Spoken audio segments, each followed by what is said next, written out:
The decline in religious values in the Western world is obvious to anyone who is paying attention.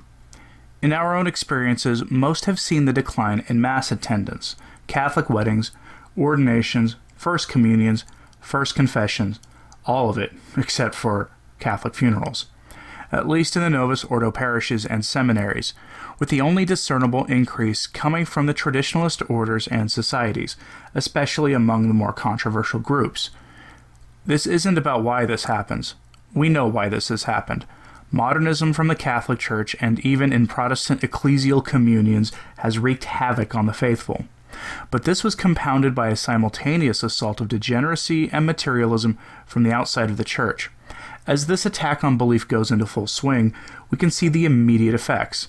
Empty parishes and the average age of mass attendance continuing to increase. But this attack on the faith has more material consequences than what I've described. In addition to the loss of souls, society loses its right-ordered freedom. How, you may ask? Let's go into that. But let's take a moment to thank my patrons for their support. This channel is kept going by the support of regular viewers like you.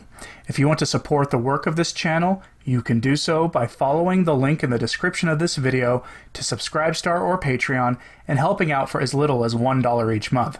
For that, you get access to supporter-only live streams, early access to special videos, and other perks that are in the works. In addition, you can help out this channel through traditional mail, and everyone can help out by sharing videos with others that you think are important. Thank you, and on to the news. The latest British Social Attitudes Report, or BSA, has been released as states in terms that are practically cheering, and that is religion declines in a society, rationality and tolerance increase. Rationality is not to be confused with reason in reality, for rationality is the quality of a person to think or make decisions that are, quote, sensible or logical according to most observers, whereas reason often asks why things are and seeks their purpose. This is why faith and reason are linked together in the Catholic tradition. Faith and reason are inseparably linked in the Catholic faith and have been described as a unified means of understanding the truth by St. Thomas Aquinas. Thus, reason and rationality can work together, and frankly should. But a rationality devoid of firm moral basis becomes a mere utilitarianism, and that is the stuff of tyranny. The British Social Attitudes Report is designed to frame the decline of religion as a good thing that only bears good fruits, when at the same time, as one commentator has noted, we've seen the simultaneous rise of technocratic rule since the decline of religion began in the 1960s, as well as the rise of social atomization. I'm going to define briefly both of these concepts for you so you can understand what those who wish to see not only our faith, but any and all faith in anything other than the false god of scientism utterly disappear from the face of the earth. What is technocracy? It can be defined as a government or control of society by an elite cadre of experts. Yes, that's right, the more religion fades from the world, the more not only does bureaucratization increase, but the world becomes run more and more by those experts that speak another language from us in a technical sense. Imagine a situation where not only do our bureaucrats come from those increasingly specialized fields, but our politicians do as well. Investopedia describes a technocrat this way, quote, a technocracy is a form of government wherein decision makers are chosen for a governing office based on their technical expertise and background. A technocracy differs from a traditional democracy in that individuals elected to a leadership role are chosen through a process that emphasizes their relevant skills and proven performance, as opposed to whether or not they fit the majority interests of a population. Decisions made by technocrats are based on information derived from methodology rather than opinion. End quote. As you might imagine, that definition is friendly to the technocrat, but then again, the investment class is part of the technocratic class. In this scenario, the world becomes run by computer scientists, the financial elite, those who call themselves scientists but really engage in scientism, and often people who aren't even from your own country but hold multiple passports and have no real allegiance to your homeland. The technocrats certainly don't hold our values. They don't believe in the triune God. They have no allegiance to our blessed Lord. Many of them hold him and the rest of the faith and the faithful in contempt and wouldn't raise a finger to stop a real persecution from appearing, like what our brothers and sisters in Africa are experiencing at this moment. Some of them may even decide, using utilitarian logic and reasoning, that the faithful stand in the way of scientific progress and must be suppressed or even eliminated. Technocracy can be defined as the rule by the ultimate utilitarians. Thus, to the social utilitarian, the issues that we care deeply about, life and protecting life and the most vulnerable, are seen as obstacles to greater happiness in society. They ask themselves if total happiness can be increased by sacrificing a few lives for medical research purposes, even if those who are to be sacrificed never had a chance to live in the first place. They ask if our outlawing our position on life will make the most women and most men happy, and then make it illegal to pass out literature at the local temple of Moloch, a temple of the new approved religion that receives state funding from typically both major parties in virtually every Western country. And what is that religion? Well, it's scientism combined with the logical conclusion of technocracy, which is social atomization. What is social atomization? It is the increasing isolation of individual people in society as individualism is emphasized more and more. This is the direct consequence of the technocratic state. Here's a quote from an article in an online philosophy magazine that helps to illustrate this connection. Quote, "Nowadays we have lost a comprehensive vision. The growing complexity of our civilization has demanded our attention to be dedicated daily to sectoral aspects of reality, such as politics, theology, economy, science, or technology. Given the currently high specialization of these disciplines, they relate to each other with extreme difficulty. This cultural fragmentation is mainly explained by two observations. First of all, supporters of distinct disciplines are persuaded that their discipline will solve global questions.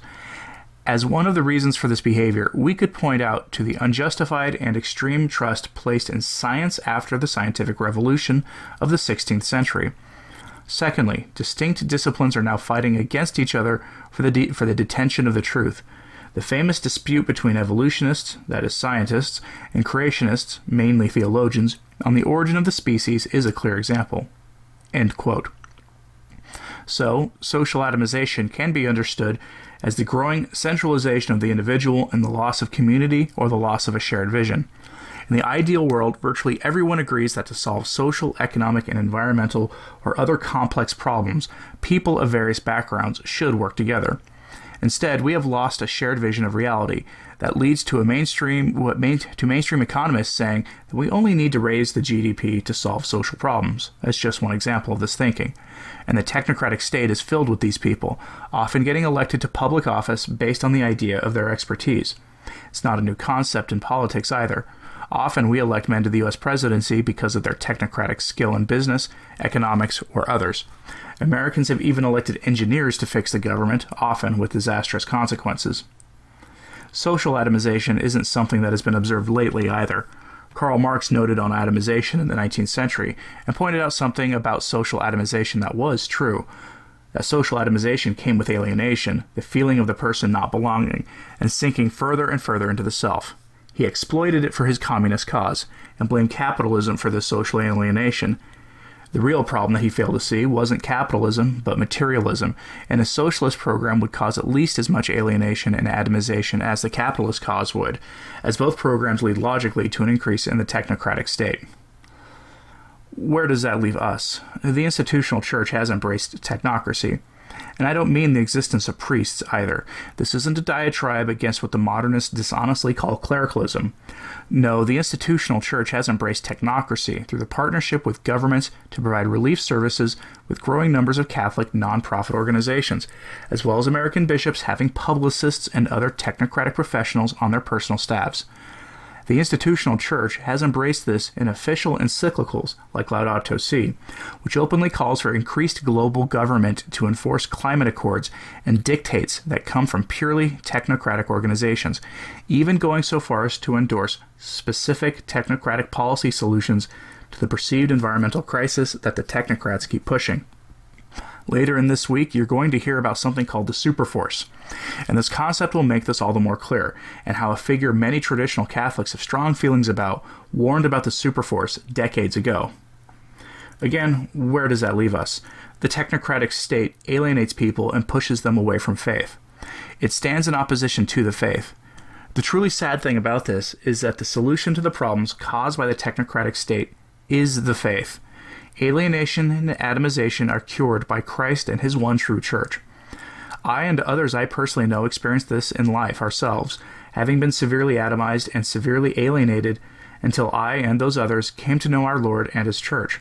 But the problem for the technocrats is this: the Catholic faith, truly taught and truly expressed, is the antidote to not only social atomization and alienation, but it is the solution to the technocratic state itself. The two cannot exist side by side. In the institutional church, it is the modernists who seek these solutions to complex problems, not those who hold the traditional Catholic faith. And those who benefit from this know this and choose instead to ridicule the faith and to work against it in the public sphere, and to push the apostasy we see playing out before our eyes with the goal of eliminating the faith altogether. They'll fail, of course, but it is why groups like the British National Centre for Social Research pushes the BSA and celebrates its findings of an exponential decline in faith from one generation to the next. The Iona Institute article that served as a main source for this piece notes that among mainline Protestant groups and non-religious groups, there is an increased acceptance of eugenics, while among those still holding to the Catholic faith, there is no increase in the support of eugenics, which remains low. That is where we stand today, on the moral precipice. As the faith declines in the West, so do our groundings in the most basic moral values of all. This isn't a surprise, nor should it be a surprise to anyone paying attention. We had thought eugenics had disappeared in the aftermath of the Second World War, but in reality, eugenics has come back, not with jackboots, but with lab coats and the Hollywood glitterati. That is where we stand, and that should terrify everyone. Thank you for listening and for your support. Please pray that the Church shakes off this madness of embracing the sickness of the world. For Return to Tradition, I'm Anthony Stine. Ave Maria.